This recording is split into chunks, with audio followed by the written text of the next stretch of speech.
Bonjour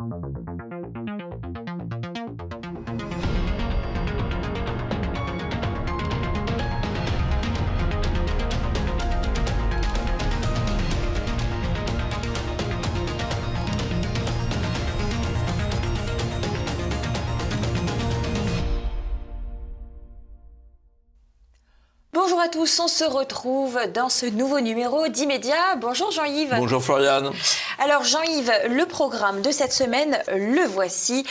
On commencera par une image de la semaine et c'est le propos d'un ministre, le ministre de la Transition écologique, qui a déclaré ceci: les pauvres n'ont pas de voiture. Et puis on enchaînera avec le dossier de cette semaine qui sera bien sûr consacré à la guerre commerciale menée par Donald Trump et la réponse médiatique en France qui lui est faite. On enchaînera avec les pastilles de l'information. Il y aura le portrait piquant de cette semaine qui sera consacré à François Ruffin. Et puis, je vous le rappelle chaque semaine, eh bien, n'oubliez pas de cliquer sur le pouce en l'air, chers téléspectateurs, ainsi que de nous laisser quelques commentaires juste en dessous de cette vidéo pour doper un peu le référencement et l'efficacité de YouTube. Si le programme vous plaît, eh bien, écoutez, et que vous avez accompli vos gestes, écoutez, on va pouvoir y aller. Agnès Pannier-Runacher, ministre de la Transition écologique, a déclaré ceci lors d'un débat concernant les ZFE, les zones à forte exclusion. Les moins riches n'ont pas de voiture. Les zones à forte exclusion, de quoi s'agit-il? Ce sont des zones qui excluent les véhicules essence immatriculés avant 2006, ainsi que les diesels d'avant 2011. Jean-Yves, il y a actuellement 25 zones à forte exclusion qui ont été instaurées depuis le 1er janvier et il y a environ, on estime, 20 millions de véhicules qui sont concernés par cette mesure. Je vous propose maintenant d'écouter Agnès Pannier-Runacher. Ça concerne 650 000 véhicules, ça ne concerne pas les millions qui ont été envoyés comme ça à la face des Français et je comprends que ça les inquiète. Mais parce que vous considérez que les 600 000 véhicules, c'est les 600 000 véhicules des personnes qui habitent à Lyon ou à Paris. Vous ne prenez pas en considération les voitures des habitants des autres villes qui éventuellement pourraient venir à Paris ou à Lyon. Les plus précaires qui sont impactés les premiers, c'est les plus vulnérables, c'est ceux qui habitent en proximité des axes routiers. Ce sont notamment les logements sociaux, les habitants des logements sociaux. Ce sont aussi les moins riches. Alors, d'abord, les moins riches, ils n'ont pas de voiture. Hein. Ce sont ceux qui sont le moins équipés mais ceux qui ont une voiture en voiture. Et pour ceux qui sont équipés en voiture, vous avez raison de le souligner, il faut les accompagner. Bon, alors en fait, c'est faux, puisque si on prend les ménages les moins aisés, il y en a quand même 54% qui ont des voitures, et notamment dans la France périphérique, ce qu'on appelle la province, les campagnes, eh bien, on ne peut pas se déplacer autrement qu'en voiture, souvent effectivement avec des voitures plutôt anciennes, et par conséquent, il y a une espèce d'exclusion des métropoles. Il y a les métropoles qui veulent faire sécession du territoire. Oui, alors exclusion des voitures. Il y a environ 95% du parc automobile des ménages qui est avec des motorisations thermiques. Et vieilles voitures, d'ailleurs, parfois ce ne sont pas des si vieilles voitures, ce sont juste des voitures qui se trouvent en dessous de la limite qui a été fixée par le gouvernement, qui est d'ailleurs actuellement étudiée à l'Assemblée nationale, parce que c'est une absurdité folle. Et la limite bouge tout le temps, puisque aujourd'hui on interdit à partir du critère 3, mais après on pourra interdire au critère 2, voire au critère 1 pour avoir uniquement des véhicules électriques. Tout ça est progressif. Oui, bien sûr. J'ai l'impression qu'elle confond un peu Paris avec le reste de la France, Jean-Yves, cette ministre. Bah oui, mais alors ça, c'est le 34% des ménages ont une voiture, ça diminue. Mais... C'est le problème des élites macronistes, complètement coupées du peuple. Alors, elle est quand même assez emblématique, parce qu'elle est ministre, je crois, depuis 6 ans. Elle passe de poste en poste, beaucoup dans la transition énergétique, c'est-à-dire la répression au nom de l'écologie, au nom du réchauffement climatique. Et puis alors, elle a quand même tendance à faire un certain nombre de bourdes, on a cité celle-là. L'an dernier, elle avait dit à une dame aux revenus modestes que si elle avait des soucis d'argent, elle avait qu'à changer son chauffage. Enfin, Il y a un côté, s'ils n'ont pas de pain, qu'ils mangent de la brioche, avec une différence. C'est s'ils n'ont pas de pain qu'on a prêté, qu'ils mangent la brioche qu'on a prêté à Marie-Antoinette, c'était faux, alors que tout ce qu'on prête à Madame Pannier-Runacher, c'est vrai. Et c'est un peu aussi inquiétant du point de vue des élites françaises, parce qu'elle a fait à la fois HEC, Sciences Po, l'ENA, et elle arrive à sortir des inepties, elle montre à quel point elle est coupée de la réalité populaire. C'est étrange. Alors, il y a un homme qui ne lâche rien face à ces ZFE. Il s'agit d'Alexandre Jardin, dont vous avez déjà entendu parler à TVL. Il organise des manifestations anti-ZFE. Jean-Yves, son groupe s'appelle Les Gueux. Ce sont des manifestations qui rassemblent quand même un certain nombre de personnes. À ma connaissance, il y en avait une ce week-end. Personne n'en a parlé. Non, alors ça c'est intéressant, c'est là qu'on revient dans notre domaine médiatique, c'est qu'il y a eu des manifestations politiques pendant le week-end dont les médias ont beaucoup parlé alors qu'elles n'ont pas eu un grand succès populaire, que ce soit celle de LFI, du Rassemblement National ou même d'Attal. En revanche, cette manifestation populaire de terrain, notamment avec les motards, a été complètement occultée parce que c'est en dehors du politiquement correct. Cela rappelle les gilets jaunes et donc ça fait très peur à l'oligarchie dirigeante. Ça a quand même un certain effet puisque cette révolte contre les ZFE, elle est partie de ces manifestations populaires et elle a trouvé un relais à l'Assemblée à travers des députés d'abord du Rassemblement National et de l'UDR de Ciotti, puis de LR. Et il est possible, c'est en débat. Alors il y a deux hypothèses. Il y a l'hypothèse où la loi est abrogée. Et puis il y a l'hypothèse où la loi n'est pas abrogée et différée, c'est-à-dire on amuse un peu la galerie, on cède un peu de terrain avant de le reprendre, on verra quelle sera la suite. Voilà.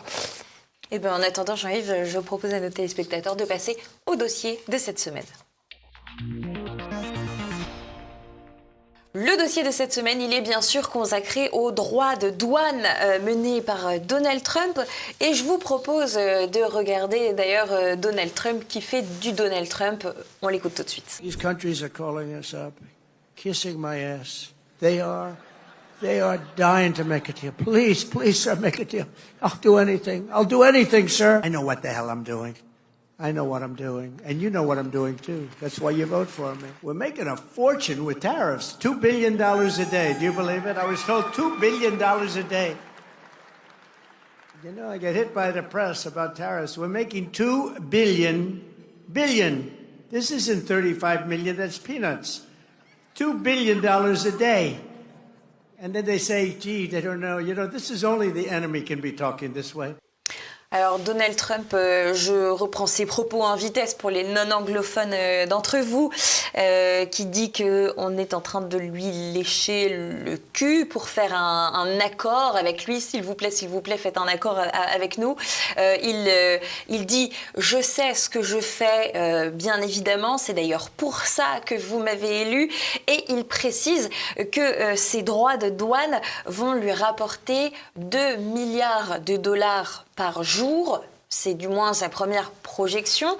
Il dit, je ne parle pas de 35 millions d'euros. Ça, c'est peanuts, c'est nul. Je vous parle de 2 milliards. Il n'y a que les ennemis qui peuvent dire du mal de ces droits de douane.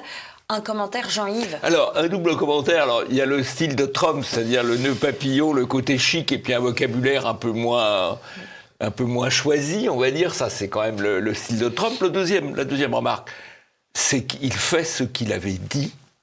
Et la troisième remarque, qu'on ne trouve à peu près nulle part dans les médias et qui est essentielle. Il faut savoir que les États-Unis ont un déficit commercial de 1800 milliards. Bon, c'est considérable. Et ça ne peut pas continuer à l'infini, les arbres ne montent jamais jusqu'au ciel.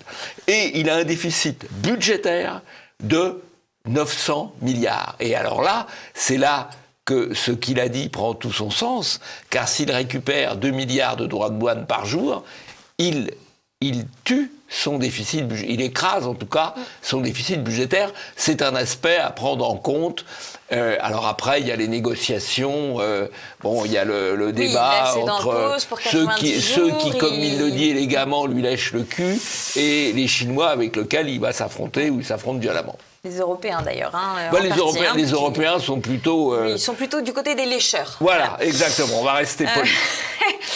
En tout cas, les articles dans la presse sont globalement plutôt unanimes. LCI, par exemple, se demande quels sont les produits qui vont flamber. Sur CNews, on a aussi la liste des marques dont les prix pourraient augmenter dès mercredi. En France, ils nous mettent une illustration d'ailleurs d'Apple. Apple qui a fait décoller, donc avant ce fameux mercredi, date butoir de mise en exercice des droits de douane, 5 avions remplis d'iPhone depuis l'Inde. Ça permet aussi de se rendre compte quelque part, toute cette aventure autour des droits de douane, de la quantité de produits qui sont délocalisés et produits à l'extérieur des frontières européennes ou américaines. Jean-Yves, vous avez un commentaire à faire déjà là-dessus? Alors, un double commentaire. Les avions ont décollé depuis l'Inde vers les États-Unis.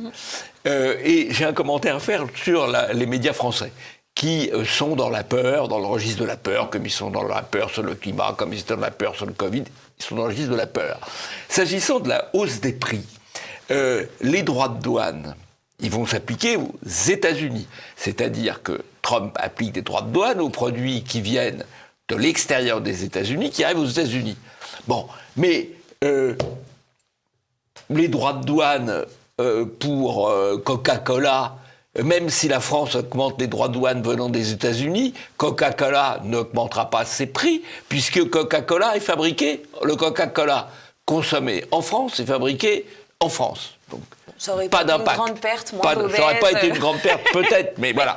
Quant à Apple, les produits arrivent depuis l'Inde ou la Chine, mais ils dépendent de droits de douane français. Et donc les droits de douane de Trump ne nous concernent pas directement. Ils nous concerneraient si on se protégeait vis-à-vis de l'Asie et de l'Inde, de la Chine, ce qui serait peut-être une bonne idée, mais apparemment c'est pas ce qu'on va faire. Donc quand on dit le prix du Coca va augmenter, le prix des téléphones d'Apple va augmenter, non, c'est pas aux États-Unis peut-être, mais pas en France. Mais on fait peur aux Français. Alors, Le Monde parle d'un désordre créé par Donald Trump. Sur Challenge, il titre « Trump antimondialiste à sens unique, alliance fragilisée, climat ignoré, commerce entravé. La politique isolationniste de Trump secoue la planète sans pour autant mettre fin à la mondialisation. » Là, vous avez aussi un commentaire sur... c'est-à-dire, oui, absolument. Ce sous-texte. Parce que, en fait, la politique de Trump, ça vise à relocaliser les produits. Bon, aux États-Unis. Si ça déclenche un mouvement de réaction de la part des autres pays, de protectionnisme des autres pays, c'est donc un mouvement de relocalisation. Et donc, si on est préoccupé de la planète, comme apparemment il faut l'être, c'est plutôt positif, parce que l'une des principales sources de pollution dans le monde, c'est le transport maritime. C'est le transport maritime qui produit un peu de CO2, mais surtout beaucoup de produits soufrés, de l'ordre de 10% des émissions mondiales de produits soufrés, c'est le transport maritime, et de l'ordre de 30% des produits qui vont dans l'atmosphère nitrés, c'est le transport maritime. Donc, beaucoup de particules de pollution. Quand il y a des marées noires, etc. Voilà, beaucoup de pollution de l'air provient du transport maritime. Beaucoup plus, peut-être, que des voitures. Et donc, les gens qui prétendent lutter contre la pollution de l'air devraient se réjouir de tout ce qui peut réduire le transport maritime. Tout le monde peut se réjouir, mais pas évidemment M. Saadé, qui est un grand armateur et qui possède un certain nombre de médias en France, comme BFM TV, comme les journaux économiques comme La Tribune ou La Tribune Dimanche. Évidemment, lui, il n'a pas du tout intérêt à ce que le commerce internationales se réduisent puisque c'est la source de ses profits. Alors, arrêtons-nous encore sur une petite revue de presse pour appuyer sur votre propos, Jean-Yves. France Bleu, inquiétude. Sud-Ouest, comment Apple tente d'échapper aux droits de douane. France Info, il faut s'attendre à une récession. Droits de douane, mais que cherche au juste Donald Trump? On a quand même des mots qui ne sont pas choisis totalement au hasard, là. Non, c'est un vocabulaire anxiogène. Mais ça revient, c'est vraiment la stratégie de contrôle de l'opinion par la peur. Et tous les moyens de faire peur sont bons. Alors c'est vrai que Trump, il part parfois un peu dans un sens, il revient dans l'autre. Ça contribue à faciliter le discours de peur, il faut le reconnaître. Mais les médias aiment bien faire peur. D'abord, pour deux raisons. La peur, ça permet de contrôler les populations et ça permet de faire vendre. Et si vous vous placez même du point de vue de l'industrie agroalimentaire, ça permet de faire vendre des produits gras et du sucre. Et donc tout ça, c'est très bon. C'est très bon pour la publicité. C'est bon pour nous, Coco. Alors je vous propose d'écouter quelques explications d'Hervé Juvin désormais. Il était reçu par Édouard Chano dans une émission TVL, Le Choc du Monde. Je me soucie de l'intérêt de la France et de l'Europe. Donc je n'ai à être ni Trump-maniaque, ni Trump-phobiaque. Or, il me semble qu'aujourd'hui, c'est extrêmement difficile en France et dans l'Union européenne de ne pas être Trump-phobiaque. Pour ma part, je pense que c'est le devoir de tout dirigeant politique, c'est le devoir de tout responsable, d'essayer tout simplement de comprendre. J'ai eu l'occasion et la chance de fréquenter beaucoup d'économistes. J'ai très vite découvert que très peu nombreux sont ceux qui tirent l'essentiel de leurs revenus simplement de leur fonction d'enseignement, de leur fonction de conférencier ou de leur fonction d'auteur. La majorité, la très large majorité des économistes qui opèrent en France et en Europe et d'ailleurs aussi aux États-Unis sont essentiellement payés par les sociétés de gestion financière, par les banques, par les sociétés d'assurance, par les banques d'investissement qui emploient leurs services. Or, personne n'a envie de mordre la main qui vous paie. Or, ces établissements financiers, ce que j'appellerais la planète financière dans son ensemble, attiraient des bénéfices incroyables de la globalisation naïve. Ça n'est pas vrai que le libre-échange a accompagné le développement des industries et l'industrialisation de nos pays partout dans le monde. Ça n'est pas vrai que le libre-échange est la condition de la prospérité. Mais si je puis dire, Trump touche une vache sacrée des économistes et de la sphère financière. Et voilà pourquoi à peu près 90% des économistes en France, en Europe et dans le monde sont extrêmement opposés à la politique de Donald Trump.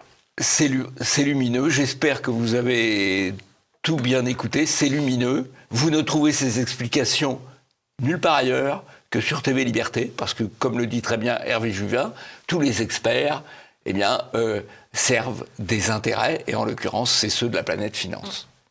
C'est le moment de vous rappeler de vous abonner en cliquant sur la petite flèche et puis vous pouvez aussi partager cette émission si vous avez besoin de donner cette information à quelqu'un qui ne comprendrait pas le monde tel qu'on vous l'explique. Place maintenant aux pastilles de l'information.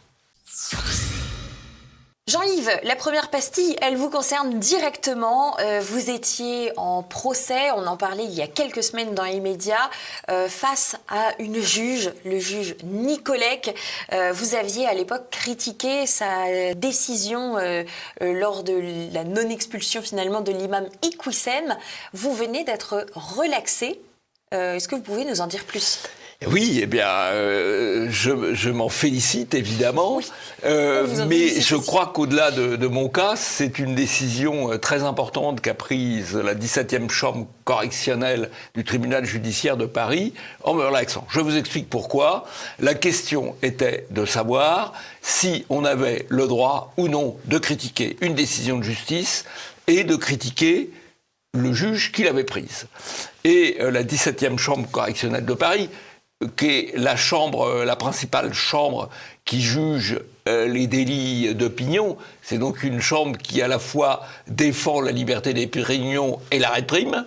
La 17e chambre correctionnelle a donc dit « Oui, il est admissible de critiquer une décision de justice ». Ça, c'est important. Vous savez que certains ont dit, au moment du procès de Marine Le Pen, mais on n'a pas le droit de critiquer une décision de justice. Si, la 17e chambre correctionnelle de Paris dit oui, on a le droit, c'est admissible de critiquer une décision de justice. Et ils disent aussi, implicitement, et on a le droit de critiquer le juge qui l'a prise, sous réserve de respecter l'article 29 et 31 de la loi sur la presse de 1881, c'est-à-dire de ne pas l'injurier ou de ne pas le diffamer. Voilà. Mais ça, c'est assez normal. C'est la loi générale. Donc, on peut tout à fait critiquer les arrière-plans idéologiques d'un juge. On peut décrire son parcours de carrière. Bon, évidemment, on ne peut pas dire qu'il est pédophile s'il ne l'est pas, et on ne peut pas le promettre à la guillotine parce que c'est une menace de mort. Mais bien sûr, ça c'est assez normal, mais ce qui est important, et de ce point de vue-là, ce jugement est très important, il va faire jurisprudence s'il n'y a pas d'appel, et s'il y a appel, mon avocat, maître Jérôme Triomphe, que je remercie infiniment de son concours, pense que nous gagnerons aussi en appel, donc c'est tout à fait important. Ça veut dire, il est possible de critiquer les juges, il est possible de critiquer les décisions de justice, c'est une bonne nouvelle. Parce que les juges ont un pouvoir considérable aujourd'hui, il est donc normal de pouvoir les critiquer. Intéressons-nous maintenant à Ouest France. Vous savez que Ouest France a récupéré un canal de la TNT. Eh bien, figurez-vous qu'ils se trouvent actuellement en difficulté financière et qu'ils ont fait appel à François Pinault pour les sortir de leurs difficultés. Ils devaient donc être prêts à diffuser le 1er septembre prochain. On rappelle que C8 a quand même fermé le 28 février sur décision de l'Arcom. Jean-Yves, c'est en partie pour que Ouest France récupère cette fréquence. À la base, ils devaient embaucher 58 salariés. Actuellement, leurs difficultés financières ont diminué le nombre d'embauches. Il y en aurait seulement 35 à prévoir en ce moment. Je rappelle que C8, encore une fois, pour faire des comparaisons, a dû licencier 400 personnes qui travaillaient pour la chaîne. Donc on a 35 salariés d'un côté qui vont être embauchés face à 400 licenciés. Jean-Yves, vous avez sans doute un commentaire à faire d'abord sur qui est François Pinault. François Pinault est un homme d'affaires assez richissime, beaucoup dans le luxe.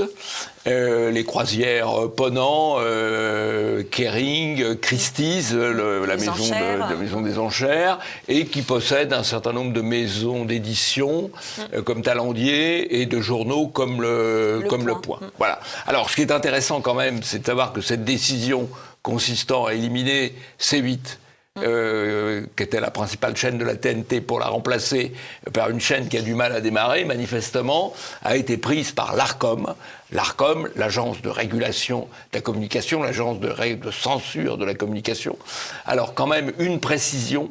L'Arcom vient de passer une annonce pour recruter des data scientists, c'est-à-dire des gens chargés d'utiliser l'intelligence artificielle pour traquer tout ce qui n'est pas politiquement correct, traquer les mots sur les chaînes de télévision et de radio.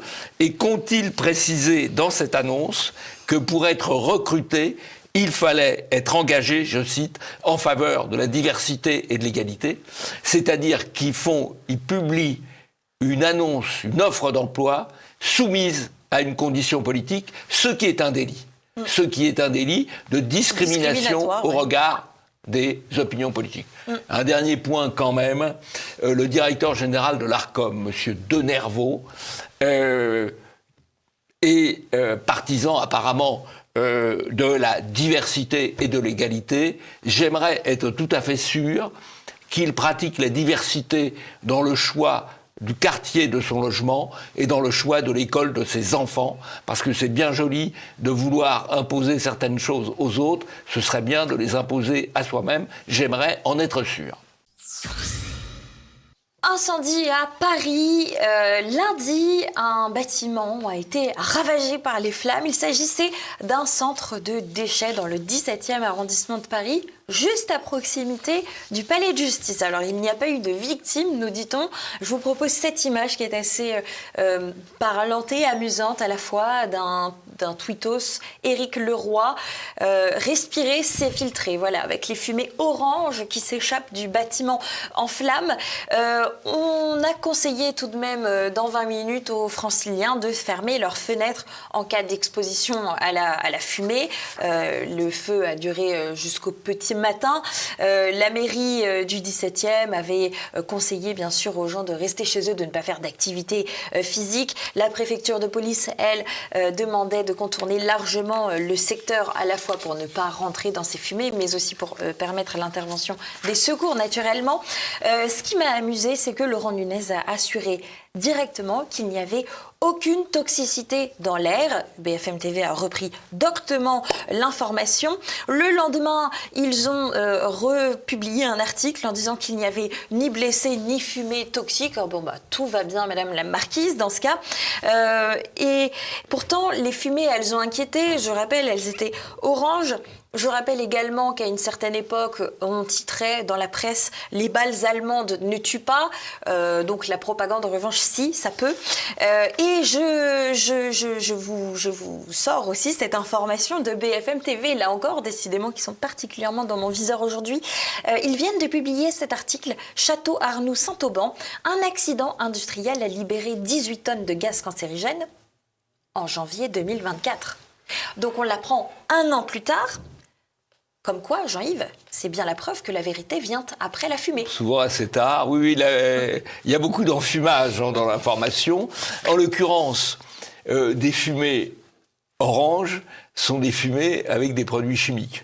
Sans doute avec du soufre, avec des colorants. Enfin, voilà. C'est pas de la vapeur d'eau. On vient de parler des ZFE. Là, visiblement, c'est pas de la fumée critère 2. Voilà. Non, sans doute pas. Donc, critère 12. Critère 12. Oui.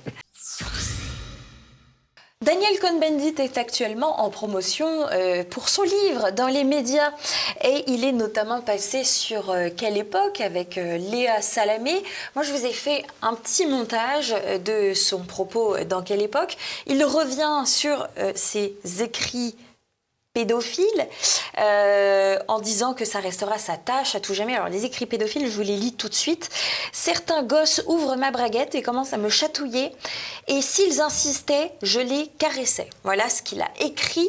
Je vous propose d'écouter à la fois ses explications sur Quelle époque, mais aussi les propos qu'il tenait dans des émissions lors de sa folle jeunesse. Vous parlez de tout dans ce livre, de tout, même des polémiques, même de votre grand regret.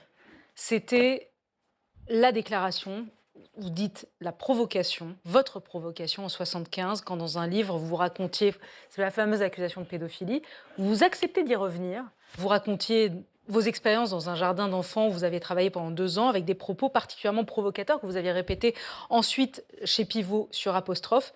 Vous parlez du regret, vous dites c'est ma tâche, comme dans le livre de Philippe Roth, la tâche, c'est la tâche que je porte. J'aurais aimé ne pas la porter, j'ai déconné, j'ai été provocateur et j'ai été con. Oui, parce que le problème, c'est que ce n'est pas une réalité. J'utilise des images. Ce qui est intéressant, rien que pour l'explication, c'est que ça a été scandalisé 20 ans après. Les petits gâteaux aux haches, fantastique. D'ailleurs, j'en ai pris un ce soir. Là, je travaille avec des gosses. Médiatique qui a sa place 60 partout. ans d'omniprésence médiatique. Alors, c'est assez intéressant, la gestuelle, parce que quand Léa Salamé parle, il est quand même un petit peu gêné, parce qu'il est comme ça. Il se cache le visage. On voit qu'il est un peu gêné. Il prépare ce qu'il va devoir dire pour se couvrir lui-même, en fait. Voilà. Et le livre s'intitule « Souvenir d'un apatride ». Moi, j'ai publié des mémoires identitaires. Je serais moins invité que lui en promotion dans les médias. Souvenir d'un apatride, c'est intéressant parce que toute sa carrière, il l'a fait comme député européen. Un coup élu en France, un coup élu en Allemagne, un coup élu en France, un coup élu en Allemagne, jusqu'à ce que les Allemands, à un moment donné, disent « ça suffit ». Quand l'affaire de la pédophilie est ressortie, il y a une dizaine d'années de cela. Donc les Allemands ont dit « ça suffit ». Mais les Français continuent de l'inviter sur toutes les chaînes, privées, publiques. C'est formidable. Alors, il faut noter quand même que Libération a repris complaisamment la défense de Daniel Cohn-Bendit d'année en année.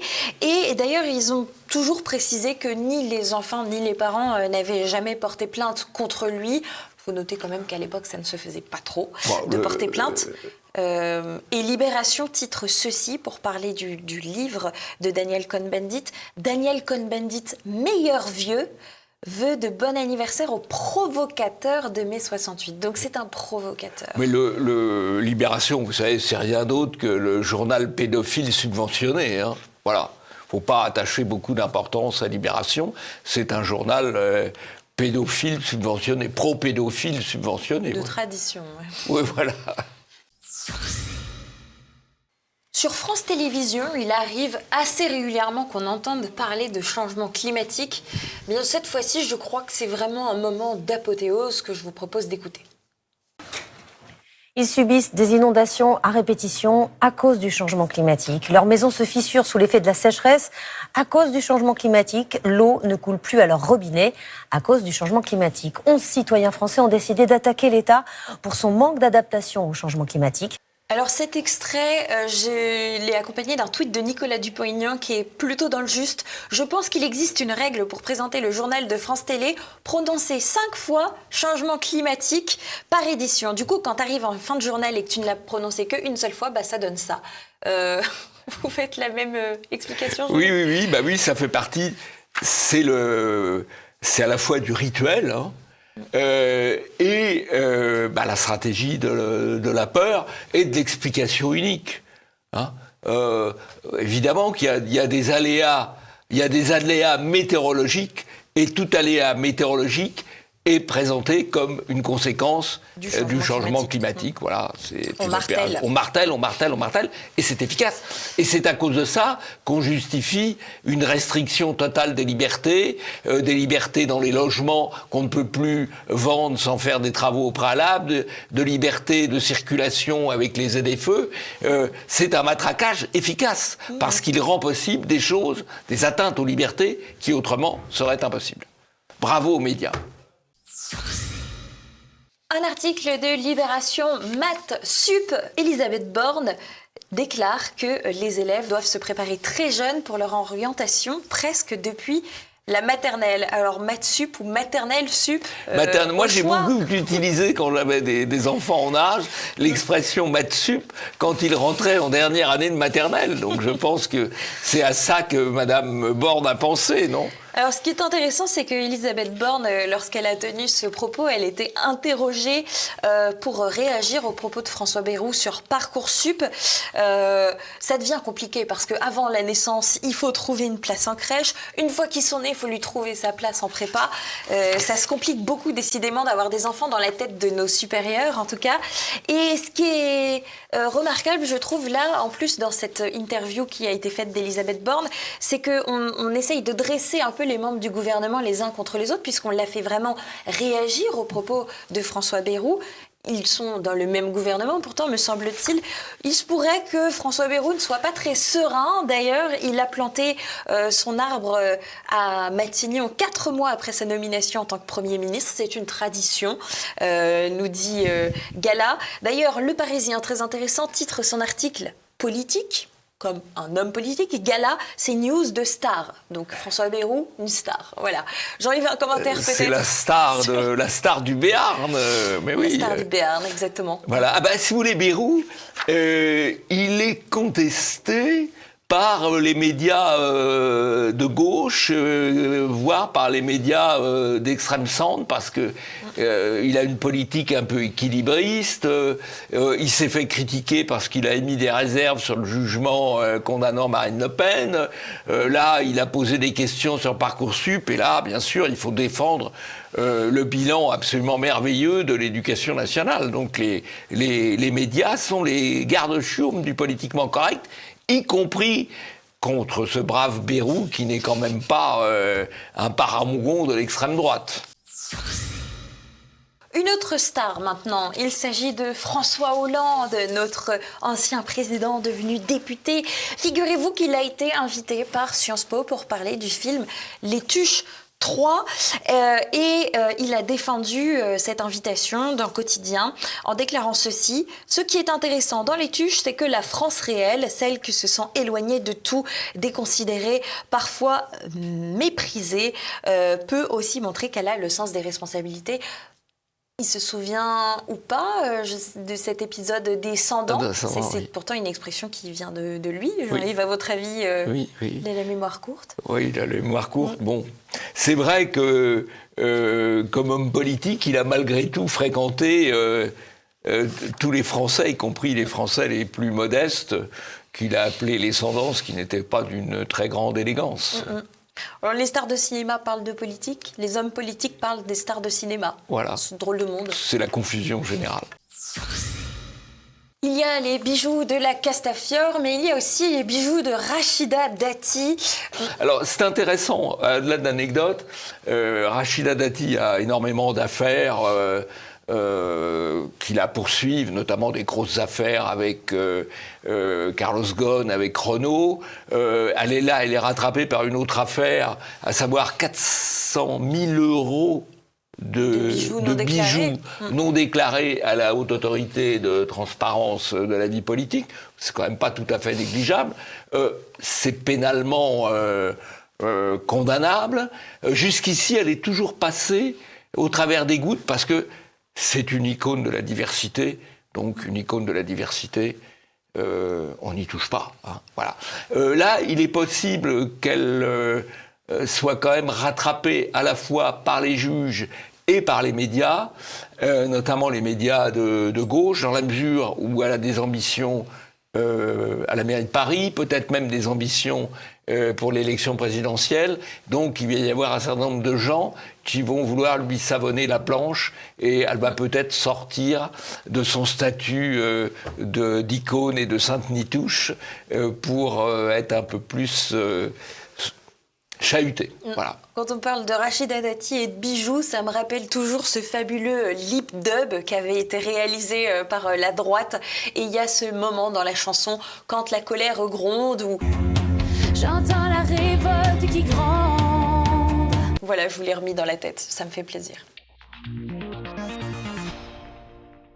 Et voilà, on arrive à la fin de cette émission. Merci à tous de nous avoir suivis. Je vous rappelle, pendant que vous avez la chanson encore dans la tête, n'oubliez pas de cliquer sur le pouce en l'air. N'hésitez pas à nous laisser un commentaire, ça se passe juste en dessous. Et puis on ne se quitte pas, Jean-Yves, sans indiquer le portrait piquant à nos téléspectateurs sur François Ruffin. Qui est à la fois un cinéaste, un homme de médias et un homme politique LFI. Voilà. François Ruffin est indissociable de la ville d'Amiens, qu'il a vu passer de vendeur de journaux à la criée à député, campé dans sa circonscription de la Somme, cerné par les terres frontistes. Ruffin répercute dans les médias les doléances des ouvriers et des travailleurs précaires, tout en déployant avec brio les modalités de l'agit-prop gauchiste. Comme une mouche facétieuse autour du bœuf, des étudiants en journalisme petit bourgeois à Bernard Arnault, il se choisit les bons ennemis pour fédérer autour de lui le petit peuple déclassé et l'intelligentsia d'extrême gauche. Le tout en conservant son autonomie financière, assurée par le succès de ses documentaires.